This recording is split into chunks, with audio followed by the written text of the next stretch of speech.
going to give us a live demonstration of it. I'm not quite sure how you want to do it, but I'll leave that up to yourself. There's a little microphone here which might help with the audio being recorded behind you.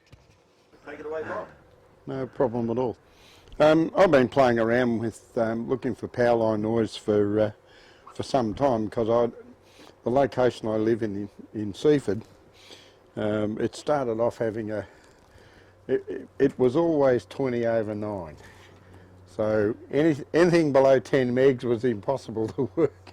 So I thought, oh, stuff this, I've got to get out and have a go. So I started walking around the streets. Anyway, so I started to find out that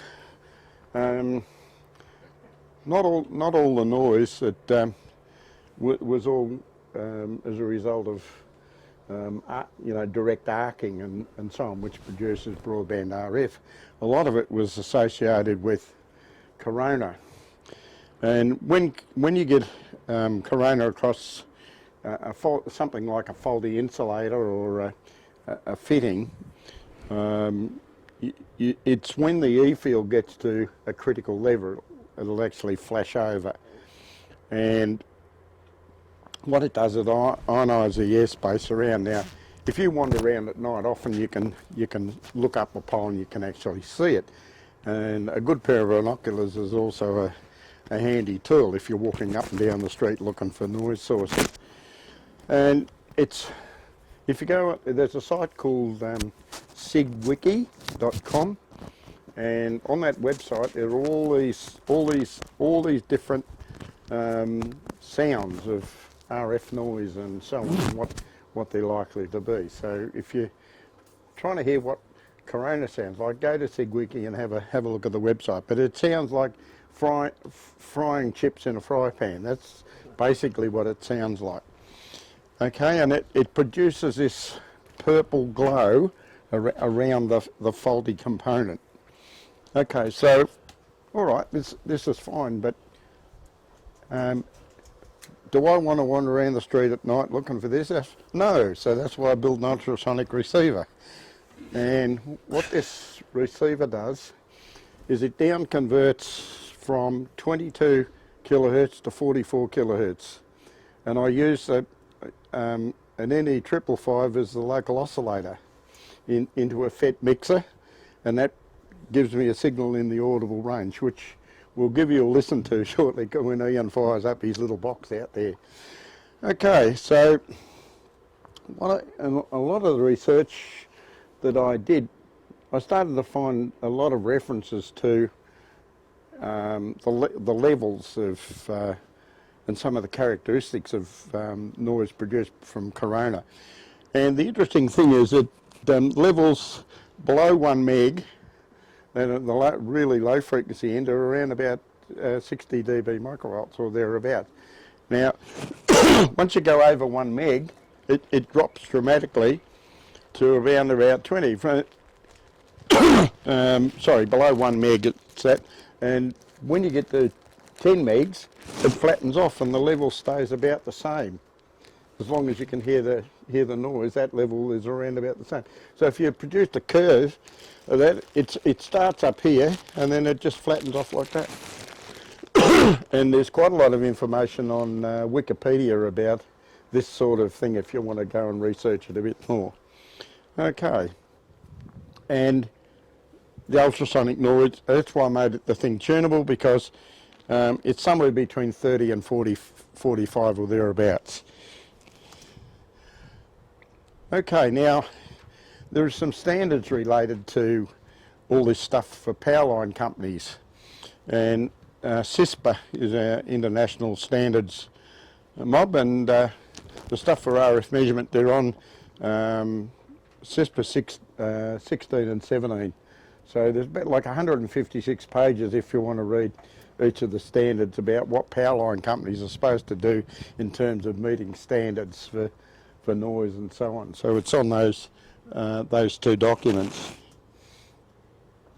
Okay, so it doesn't affect FM. You can't hear it all on FM. So how does it all come about?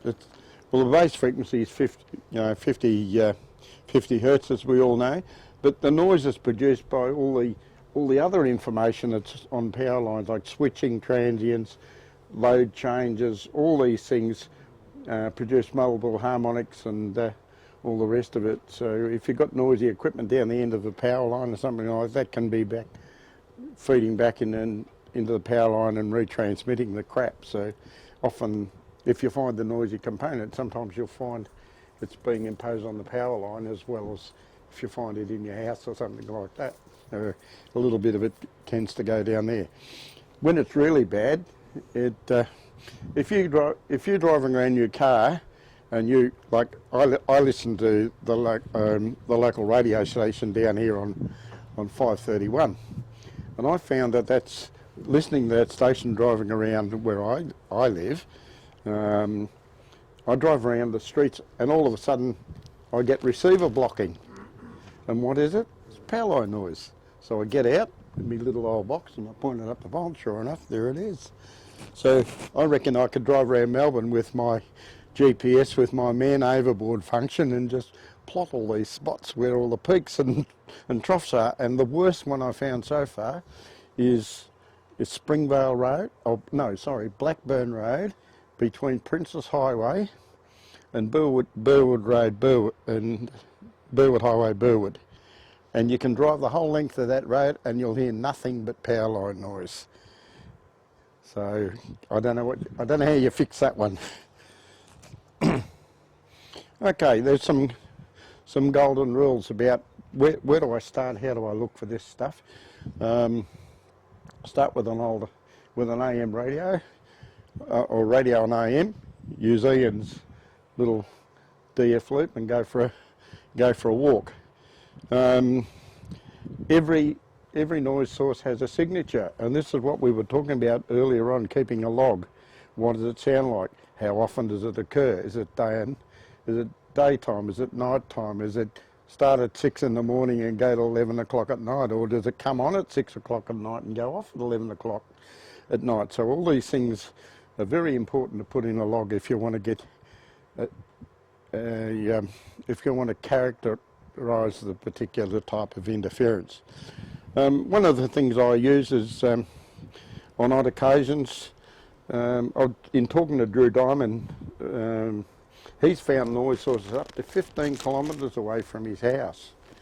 And so how do you go about this? Well, if you've got you start off low and keep going up.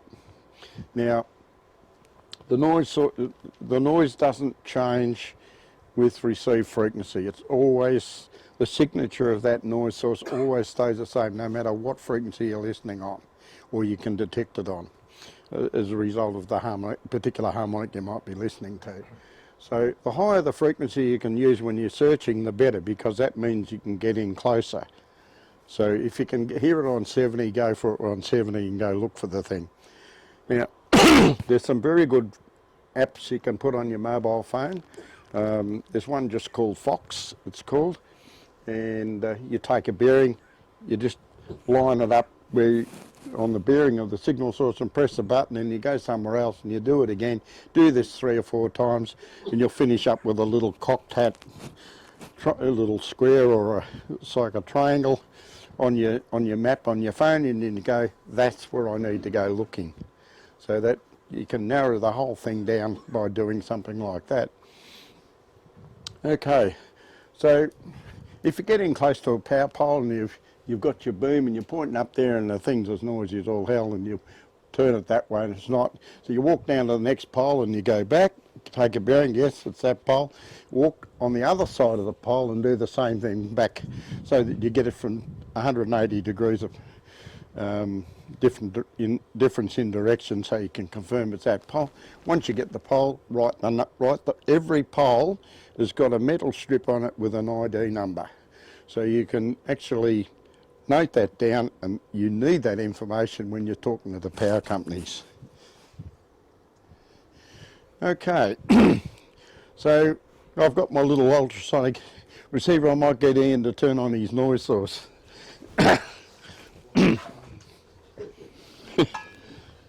So here's my. I'll take the lid off this later, and you can have a look at it. So I thought, okay, I'll put this thing together. How am I going to find a parabolic reflector? This parabolic reflector has a ratio, an FD of 0.2, exactly what I needed. Guess what it is? My missus wanted a new wok, and I went to IKEA, and I looked at this thing and I said, I'll buy you a new wok, but you can't have the lid. There it is. And this little microphone that's sitting in the middle is a parking sensor off the back of a standard motor car. And Mr. J Car sells them, and I just, how did I work out the focal point? Got a torch, didn't I? Just moved down there until I could see the spot focused up on the bottom of the microphone, and that's how I set it up. Okay, we ready to go? We're running. I don't know if we could, if I hold these up, will we be able, can we patch the audio somehow or not? Hang on, got to have a listen.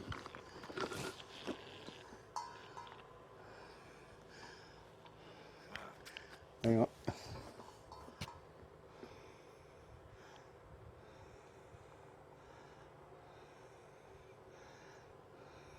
I've got this little receiver sitting on about 10 meg AM, and it's just starting to break through.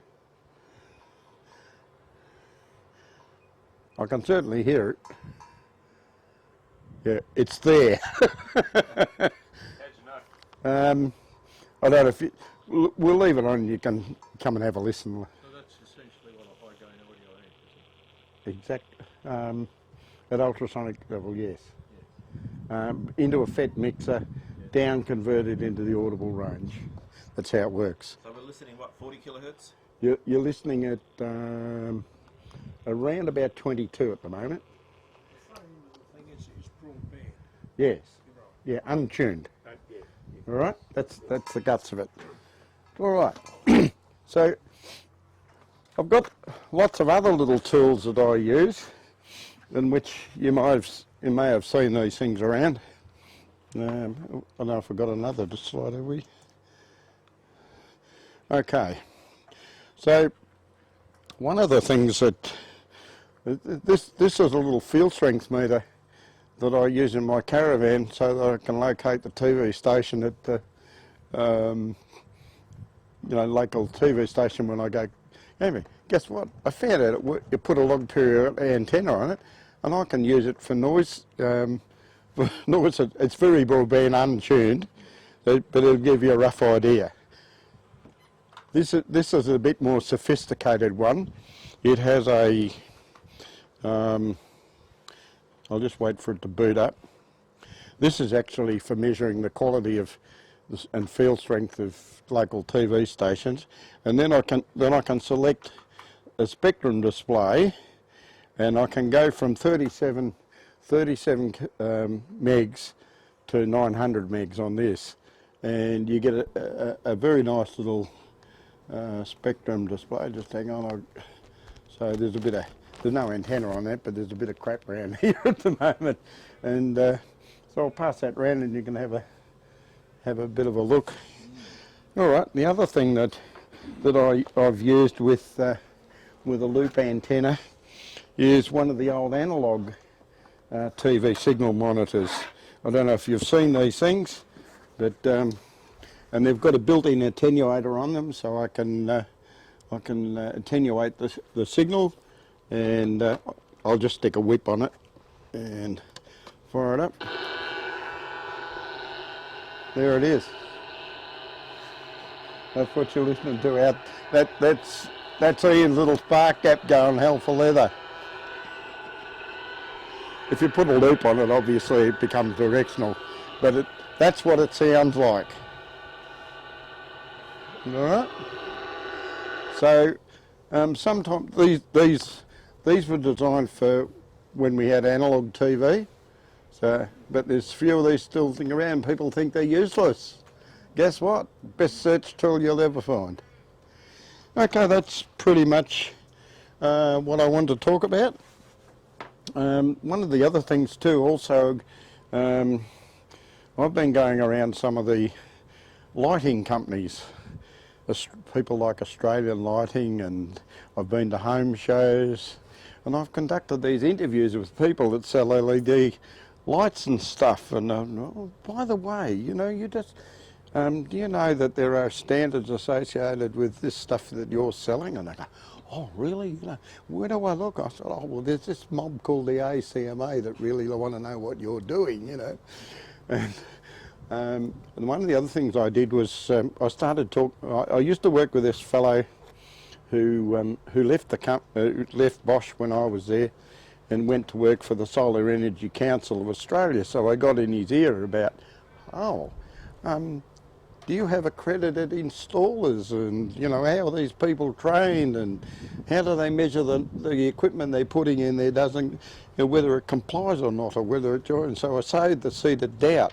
So I've just left it at that.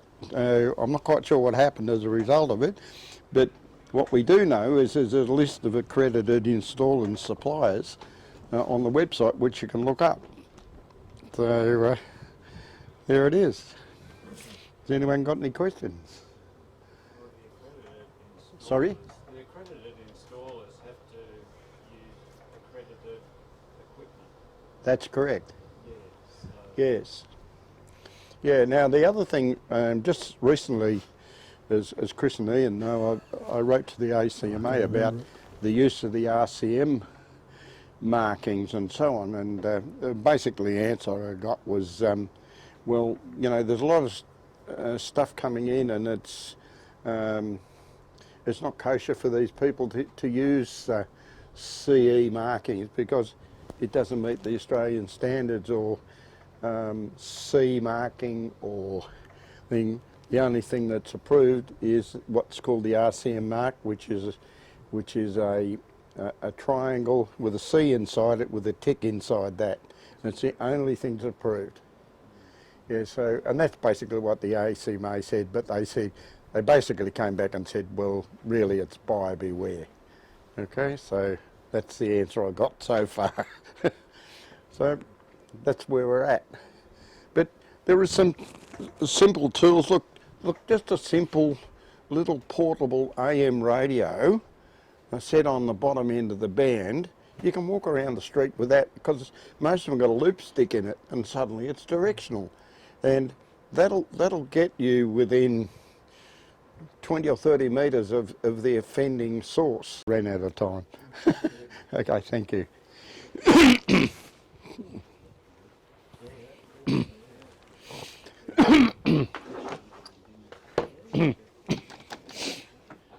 Oh, by the way, for anyone looking for common mode current, I've got an old line output transformer out of a television set.